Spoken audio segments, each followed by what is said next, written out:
How to download Yahoo Mail on your Android device. So hello guys, welcome back to my YouTube channel. In this quick tutorial, I'll be showing you how you can easily download yahoo.com app on your Android. So first thing, just head over to your Play Store and just search in for Yahoo Mail.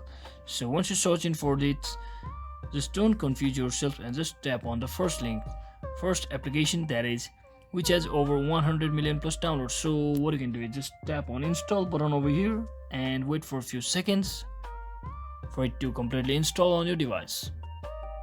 So once it gets installed, just tap on open, and from here on out you just have to sign in with your Yahoo application.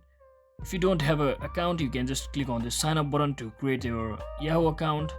So you can proceed with by following on-screen instruction as well. So I hope this video was helpful guys. If it was, don't forget to like and subscribe to the channel. See you on the next one.